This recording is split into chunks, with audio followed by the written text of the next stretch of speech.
Now let's jump right in by adding some reference images to our scene in the form of viewport backgrounds. So depending on what you're working on, you'll have varying amounts of reference material at your disposal.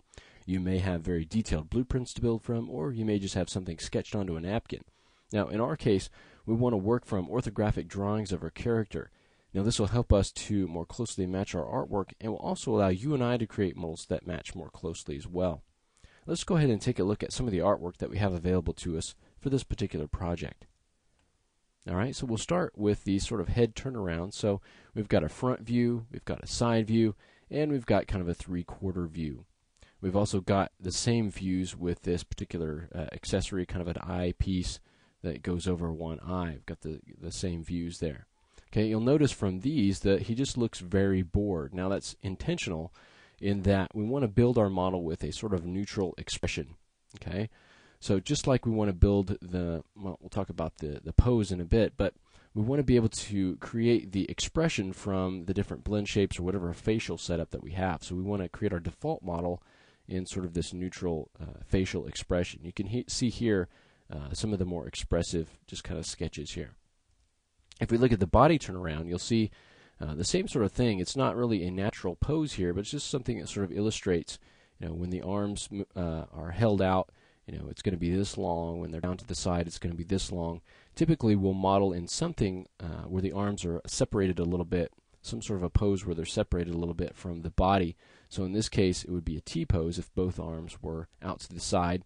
You could also have something that is kind of like an M pose where the arms are at a diagonal down here, and it kind of just helps with rigging. So it all depends on how the rigger wants to actually receive this model and how it's set up in your pipeline. So we're going to be modeling in this kind of a T pose here, and then you'll create the posing from the actual process of rigging and animation rather than creating the pose within the model. Just as we don't want to really create the facial expression in the model, we want to create that with the animation. So you have the freedom to really create any pose and any facial expression from this sort of base character. Alright, we also have some sort of action shots here that kind of illustrate the kind of personality of the character and just sort of also how it possibly could move. So in this case, as a modeler, maybe you want to look at things like, wow, it's going to be kind of stretchy here. He's going to really be in some extreme poses. We want to make sure that we put the correct topology at all the joints. Looking at these facial expressions, we want to make sure that we get proper resolution around the mouth and around the eyes.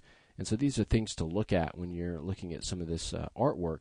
This may not be necessarily useful for you to actually model parts of the character, but it'll help you in knowing what this character is going to be used for, how it's going to be deformed, things like that. So that's a big concern when you're working with characters, is the deformation and how it's going to be animated and so forth. So these kind of things can give you not only a hint of the personality, but also how this character is going to move and how you need to build it to help the animators and riggers to set that up.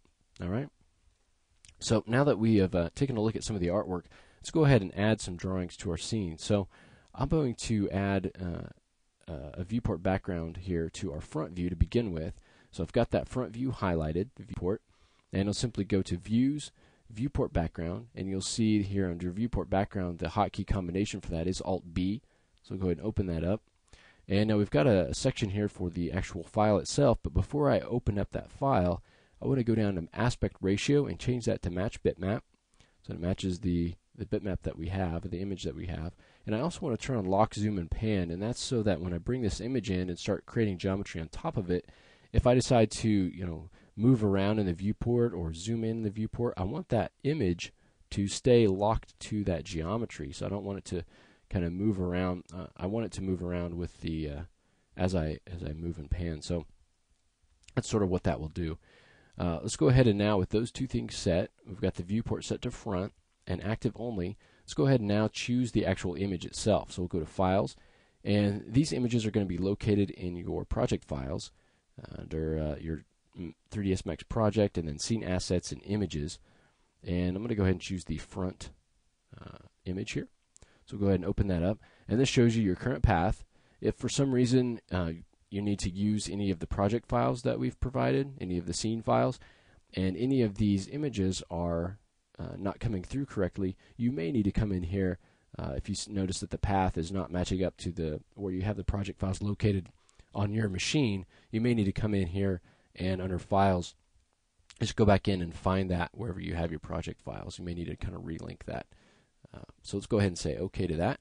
And you can see it pops out into the front viewport. Got the front view in the front. So in the left, we're going to put the side view. So again, we'll go to Views, Viewport Background, open that up. Make sure that our options are set. And let's go to Files, and this time we'll choose the side view. Go ahead and open that up. It's going to appear in the left viewport in the active only. And we'll go ahead and bring that in. Now it should match up pretty well, but if you want to check it, you can bring in some geometry. And so I'm just going to go ahead and drag a box kind of roughly the size of our character. Okay, so I've gone from the top of the head down to the kind of the bottom of the feet. Now we can check this in our side view, and if that matches up, we should be good to go. So you can see here it is in the front. Now if this goes from the head to the bottom of the feet in the side view, and it looks like it does. So that means when we have our geometry added, for instance for the chin, we know that the side and the front are going to match up.